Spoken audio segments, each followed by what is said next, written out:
Hutbeja e lam të mirës e pejgamberit Muhammed, paqja dhe mëshira Allahu qofshin mbi të. Kjo ligjërat e Muhammedit, paqja dhe mëshira Allahu qofshin mbi të, është mbajtur në vitin e 10 të Hijrës, pas kryerjes së haxhit të fundit të profetit.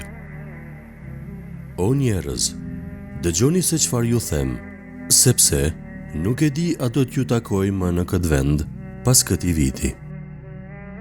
O njerëz, keni frikë Zotin dhe respektojeni atë, bëhuni të njerëzishëm dhe të drejtë ndaj vetës dhe ndaj të tjerëve. Kjo është dita e flijimeve në emër të Allahut. Me të vërtet, gjaku dhe pasuria juaj janë të shenjta për ju, derisa të takoheni me krijuesin tuaj, ashtu siç është e shenjtë kjo ditë në këtë muaj dhe në këtë vend. Ruajeni, respektojeni dhe nderojeni vlerën e personalitetit dhe dinjitetit njerëzor.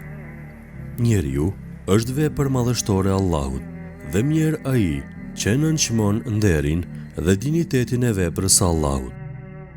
O ju njerëz, pashmangshëm dhe pathyeshëm, do t'i ktheheni Allahut të amshueshëm, dhe ai do t'ju marrë në përgjegjësi për veprat dhe punën tuaj. O besim drejt, ta dini, ta mbani mend dhe të jeni të bindur se përfundoi koha e mosdijes dhe traditave të këqija që i sollën fatkeqësi të shumta gjinisë njerëzore. Unë ju a kam treguar rrugën e shpëtimit, nëpër të cilën duhet të shkoni. Gjakmarrja është ndaluar. Të gjitha akuzat e këtilla që rrjedhin nga koha e para Islamit anulohen. Akuza e parë e këtill që anulohet është gjakmarrja xhaxhait tim, Amir bin Rebi Harith bin Abdul Muttalib, të cilin pa kur farfaje mbytën njerëzit nga fisi Hudhejl. Kjo gjakmarrje le të harrohet dhe të gjitha të tjerat në të ardhmen le të falen. Fajdeja dhe kamata janë të ndaluara. Huadhansi dhe huamarrsi duhet të marrë vetëm atë që vërtet ja ka huazuar. Huat e para që i nënshtrohen këtij vendimi janë huat e xhaxhait tim, Abbasit, i cili ka pasur mjaft bërshlinj. O besim drejt, duhet t'ua falni kamatat bërshlinjve. Dëgjojeni këshillën time dhe pasuria juaj do të shtohet, sepse juve ju mbetet kryegjaja për tregti dhe punë të ndershme. Nëse nuk e bëni këtë, duhet ta dini se zemroni thellë Allahun dhe të dërguarin e tij.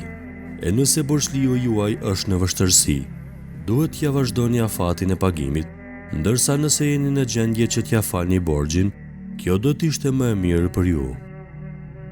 O besim drejt, o njerëz, friksojuni asaj dite që me siguri do të vijë, kur të gjithë do të paraqiteni para Allahut, gjykatësit të vetëm suprem, kur t'ju pret drejtësia absolute, kur të zotoheni se një borxh do ta paguani me kohë dhe kur ta lidhni marrëveshjen, të gjitha këto bëjini me shkrim dhe me besnikëri, theksojini afatin e pagimit. O të vdekshëm, duajeni dhe ndëgjojeni Zotin, krijuesin e tërë materiales dhe jo materiales, i cili krijoi meshkuj dhe femra, prej të cilëve u zhvillua gjinia njerëzore. Keni frikë nga Allahu, në ndihmën, prehjen dhe mëshirën e të cilit të gjithë jemi të udhëzuar. Ne jemi të vdekshëm dhe në çdo çast jem gjithnjë më afër vdekjes dhe takimit me të, me Allahun e amshueshëm, me gjykatësin e drejtë. Shprehni respektin e duhur ndaj farefisit, me përgjegjësi të thellë, përmbushni detyrat dhe obligimet që ekzistojnë ndërmjet burrit dhe gruas, ndërmjet prindërve dhe fëmijëve. Fëmia fiton xhenetin nën këmbët e nënës së tij. Ruajuni nga prostitucioni, tradhtia bashkëshortore dhe xhelozia. Prostitucioni dhe tradhtia bashkëshortore janë mëkate të rënda, ndërkaq xhelozia mund ta shkaktojë prishjen e bashkëshortësisë. Martohuni me ato që i doni, e kur vullneti i Zotit t'ju bashkojë, atëherë respektojeni dhe duajeni njëri tjetrin dhe jetoni në dashuri dhe harmoni të vërtet. O bashkëshort, silluni ndaj grave tuaja me shumë mirësi dhe dashuri.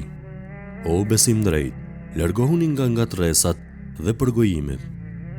Ata që shpifin për gratë e ndershme, le të jenë të mallkuar në dy botrat. Ata që i akuzojnë gratë e ndershme për tradhti, në martesë ose për amoralitet, ndërkaq nuk mund për këtë t'i sjellin 4 dëshmitar të besueshëm, dënoni me 80 goditje, dhe asnjëherë në të ardhmen në asgjë mos ju besoni, sepse ata janë njerëz të këqinj. Nëse mendoni se ndaj grave tuaja nuk e ndjeni dashurinë e dikurshme, mos nxitoni, por mendoni mirë. Ndoshta Allahu, nëpërmjet këtij sprovimi, ju udhëzon në rrugën e fatit të ri të madh, me të cilin dëshiron t'ju përgëzoj. Mos kërkoni shkurorëzimin pa shkaqe të arsyeshme, me që prej të gjithave që Allahu i ka lejuar, më së tepër me urren shkurorëzimin. Gratë tuaja u janë ndërzuar në besë të Zotit. Respektojeni, o besim drejt, atë amanet të Zotit. O njerëz, sot djalli i mallkuar është i dëshpëruar, sepse ka pësuar humbje dhe më nuk mund të ndikojë në ju. Por ju megjithatë, gjithnjë bëhuni të kujdesshëm, që ai i mallkuar të mos ju vënë në lajthitje as për gjërat më të vogla. O besim drejt, kur e caktoni dhe ndani ndërmjet vetit trashëgimin, bëhuni të drejtë dhe përmbahuni librit të Zotit. Ruajini pasurinë e bonjakëve, të paaftëve dhe të sëmurëve mendor. Zoti, çdo njeri t'ja ka dhënë të drejtën e vet, andaj nuk ka nevojë që trashëgimtarëve t'u lihet testament, ndërsa si testament nuk mund të lihet më tepër se 1/3 e pasurisë. Fëmia i takon atij në shtratin e të cilit është lindur. Kush pohon se i takon tjetër kujt përveç prindit, atë do të arrijë mallkimi i Zotit. Nuk i lejohet gruas që të jap diçka nga pasuria e burrit të saj pa lejen e tij. Borxhi duhet paguar, ndërsa sendi i huazuar duhet kthyer. Dhurata duhet të kthehet me dhuratë. Kush hyn dorzan për dikën, obligohet dhe me përgjegjësi për dorzani. Me robrit dhe shërbëtorët, silloni në mënyrë njerëzore. Ushqejini ata sikur që ushqeheni vetë, dhe vishni ata sikur që visheni vetë. Nuk guxoni t'ju bëni keq, e as t'i keq përdorni, dhe ata janë njerëz, dhe ata janë shërbëtorë të Zotit. O besim drejt, ta dini dhe të mos harroni se të gjithë muslimanët janë vëllezër. Ju të gjithë jeni plotësisht të barabartë në të drejta dhe në detyra. Nuk ka kurfar përparësie arabi ndaj jo arabit, e as jo arabi ndaj arabit, as i ziu ndaj të kuqit dhe as i kuqi ndaj të ziut, përveç me devotshmëri. Të gjithë jeni pasardhësit e Ademit, ndërsa Ademi është prej dheut. O musliman, duhet të kujdeseni, të duheni dhe të ndihmoni ndërmjet vete. Nuk guxoni ta ofendoni njëri tjetrin, as t'i merrni me dhunë njëri tjetrit diçka. Këto janë mëkatet e rënda. Merrni vetëm atë që me vetë dëshirë ju jepet. Respektoni pasënushmërinë e pasurive tuaja derisa janë në frymën e ligjeve të Zotit. Në punën tuaj, Islami dhe interesi i përgjithshëm le të jenë mbi ju dhe mbi interesin tuaj personal. Përkushtojani Islamit jetën tuaj dhe punën. Për Islamin jepni prej vetes çkado që të mundeni. Kur mos e shkelni të drejtën dhe nderin e askujt, vetvetes mos i bëni dhunë. Mos harroni se mëshira është një ndër bazat kryesore të Islamit. O njerëz, dëgjoni çka po ju them dhe mbani mend mirë. Unë po ja u lë librin e Zotit, Kuranin, të cilit, nëse i përmbaheni, gjithnjë do t'ju ruaj që të mos humni rrugën e drejtë, rrugën e drejtësisë së vërtetë. Kurani është libër i qartë dhe i shenjtë, vepër e vërtetë e Allahut. Fjalët e tij në vërtetësinë të cilit nuk ka kurfar dyshimi. Para vetes e keni tërë jetën time, fjalët dhe veprat e mia. Gjithçka që kam folur dhe kam punuar, jam përpjekur që të jetë në pajtim të plot me urdhërat e Allahut. Ju vërtet nuk do të gjendeni në lejthitje përderisa ti përmbaheni Kuranit dhe Sunetit tim. O besim drejt, thuajini gjithnjë të vërtetën e pastër. Urrejtja asnjëherë le të mos ju largoj nga rruga e të drejtave dhe drejtësisë. Drejtësia është motra e devotshmërisë. Friksojuni nga Allahu, ai e sheh punën tuaj. O njerëz, i dëgjuat porositë e mia, futni në zemrat tuaja e në jetën tuaj. Të gjithë ata që i kanë dëgjuar këto fjalët e mia, le t'ua përcjellin atyre që nuk i kanë dëgjuar, sepse prej tyre mund të ketë më mbamendës se vetë dëgjuesit.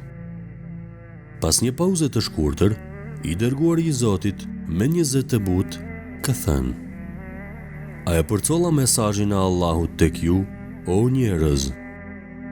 O i dërguari i Zotit, ti besnikrisht ke përmbushur misionin tënd dhe neve na ke komunikuar çka të ka urdhëruar Zoti.